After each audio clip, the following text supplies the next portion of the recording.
Hi friends, welcome to TN Helpline YouTube channel. இன்னைக்கு நம்ம எதை பற்றி பார்க்க போகிறோம் அப்படின்னு பார்த்தீங்கன்னா UTS அப்படின்ற மொபைல் அப்ளிகேஷனை யூஸ் பண்ணி எப்படி வந்து பிளாட்ஃபார்ம் டிக்கெட் புக் பண்ணுறது அப்படின்றத பற்றி தான் பார்க்க போகிறோம். இது வந்து இன்றைக்கி நம்ம என்ன பண்ண போகிறோம் அப்படின்னு பார்த்தீங்கன்னா இதில் வந்து QR கோடு மூலயமா எப்படி வந்து UTS ஆப்பில் டிக்கெட் புக் பண்ணுறது, பிளாட்ஃபார்ம் டிக்கெட் புக் பண்ணுறதுன்றதை பார்க்க போகிறோம். ஏன்னா QR கோடு மூலயமா எப்படி வந்து ரயில்வேல ஜேர்னி டிக்கெட் புக் பண்ணுறது அப்படின்னு சொல்லிட்டு நம்ம சேனலில் ஆல்ரெடி நான் வீடியோ போட்டிருக்கேன். நீங்கள் பார்க்கல அப்படின்னா கீழே அதுக்கான லிங்க் வந்து நான் டிஸ்கிரிப்ஷனில் கொடுக்குறேன். கண்டிப்பாக பாருங்கள், உங்களுக்கு ஹெல்ப்ஃபுல்லாக இருக்கும். நான் மேலே கார்டும் கொடுக்குறேன். இன்றைக்கி வாங்க வீடியோ பார்க்கலாம் எப்படி நம்ம புக் பண்ணுறதுன்னு சொல்லிட்டு. நான் ஆல்ரெடி ப்ளே ஸ்டோரில் போய்ட்டு அந்த UTS அப்படின்ற மொபைல் அப்ளிகேஷனை நான் வந்து டவுன்லோட் பண்ணி வச்சுருக்கேன், இன்ஸ்டால் பண்ணியிருக்கேன்.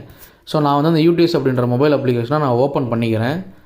இது வந்து ஜஸ்ட் உங்களுக்கு வந்து இதில் நீங்கள் அக்கௌண்ட் க்ரியேட் பண்ணி வச்சுக்கிட்டா போதும் ஃப்ரெண்ட்ஸ். ரொம்ப ஈஸியான ப்ரொசீஜர் தான்.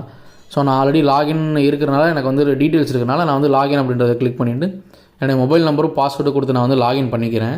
இதில் பார்த்தீங்கன்னா லாஸ்ட்டு 5வது ஒரு ஆப்ஷன் இருக்கும், QR புக்கிங் அப்படின்னு சொல்லிட்டு ஒரு ஆப்ஷன் இருக்கும். அந்த ஆப்ஷனை நீங்கள் கிளிக் பண்ணுங்கள். கிளிக் பண்ணிங்க அப்படின்னா உங்களுக்கு வந்து journey by QR, platform by QR அப்படின்னு வரும். இந்த ரெண்டு ஆப்ஷன் வந்து ஃபஸ்ட்டு வந்து டிக்கெட் புக் பண்ணுறது ஜேர்னி பை QR, செகண்ட் வந்து பிளாட்ஃபார்ம் டிக்கெட் எடுக்கிறது பிளாட்ஃபார்ம் பை QR அப்படின்னு சொல்லிட்டு அது கொடுத்தீங்க அப்படின்னா உங்கள் பேக் கேமரா ஓப்பன் ஆகும். ரயில்வே ஸ்டேஷனில் எங்கே அந்த QR கோடு இருக்குன்னு சொல்லி நீங்கள் கேளுங்க, உங்களுக்கு கட்டாயம் சொல்லுவாங்க. தென் வந்து அது வந்து உங்களுடைய லொக்கேஷனை வந்து ஃபெச் பண்ணும். ஸோ நீங்கள் எந்த ஸ்டேஷனில் இருக்கீங்களோ அங்கேருந்து மட்டும்தான் இது மூலயமா டிக்கெட் எடுக்க முடியும். வெளியே எங்கேயாவது இருந்து புக் பண்ணிங்கன்னா கட்டாயம் உங்களால் பண்ண முடியாது. ஸோ இதில் பார்த்தீங்கன்னா அடல்ட்டு சில்ட்ரன்லாம் கிடையாது, எல்லாத்துக்கும் பிளாட்ஃபார்ம் டிக்கெட் ஒன்று தான். 4 டிக்கெட் வரைக்கும் நீங்கள் புக் பண்ணிக்கலாம். ஸோ ரயில்வே வாலெட் இருந்ததுன்னா பண்ணுங்கள், R-Wallet, இல்லைன்னா நீங்கள் அதர் பேமெண்ட் டிக்கெட்டில் கூட பண்ணிக்கலாம். ஸோ நான் இப்போ 2 டிக்கெட் நான் புக் பண்ணுறேன், பிளாட்ஃபார்ம் டிக்கெட்டு. இந்த ஆப்லாம் உங்களுக்கு கண்டிப்பாக யூஸ்ஃபுல்லாக இருக்கும். நீங்கள் வந்து க்யூவில் இவ்வளோ நேரம் வெயிட் பண்ணி நின்று பிளாட்ஃபார்ம் டிக்கெட் எடுக்கணுன்ற கட்டாயம் கிடையாது. ஸோ இதில் வந்து பார்த்தீங்கன்னா நான் பேடிஎம் அப்படின்ற பேமெண்ட் ஆப்ஷனை கிளிக் பண்ணிக்கிறேன். இதில் UPI டிரான்சாக்ஷனுக்கும் ரூபே டெபிட் கார்ட்ஸுக்கு மட்டும்தான் எந்த சார்ஜஸுமே கிடையாது. மற்ற எது யூஸ் பண்ணினாலும் கட்டாயம் உங்களுக்கு சார்ஜஸ் போடுவாங்க.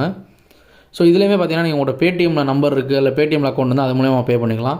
நான் எப்போவுமே UPI டிரான்சாக்ஷன் தான் அதிகமாக ப்ரிஃபர் பண்ணுவேன். ஸோ எனக்கு ரொம்ப கம்ஃபர்டபுளாக இருக்கும்னு சொல்லிட்டு ஸோ இதில் என்னோடய UPI ஐடி நான் டைப் பண்ணிவிட்டு வெரிஃபை பண்ணிடுறேன். வெரிஃபை பண்ணிட்டு பேமெண்ட்டு பண்ணிடுறேன். என்னுடைய ஜிபேக்கு பார்த்திங்க அப்படின்னா ரெக்வஸ்ட் வருது. ஸோ நான் அதை வந்து அக்செப்ட் பண்ணி நான் பே பண்ணிக்கிறேன். ஸோ அது வந்துச்சா, நான் 20 rupees பே பண்ணிட்டேன். எனக்கு டிக்கெட்டும் புக் ஆகிடுச்சு. ஹோம் பேஜில் ஷோ டிக்கெட்டுன்ற ஆப்ஷனை கிளிக் பண்ணிங்கன்னா டிக்கெட்டை நீங்கள் பார்க்கலாம். வந்துச்சு பாருங்கள். இதில் வந்து வியூ டிக்கெட் அப்படின்னு இருக்கும், நெக்ஸ்ட் ட்ரெயின்ஸ்ன்னு இருக்கும்.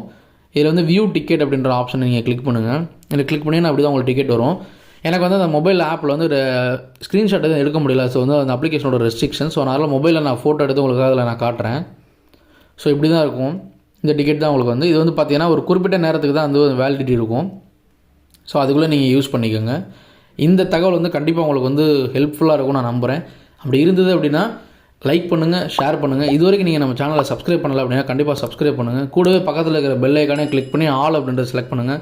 அப்போ தான் நான் இனிமேல் போடுற ஒவ்வொரு வீடியோவுமே உங்களுக்கு நோட்டிஃபிகேஷனில் வரும். Thank you friends.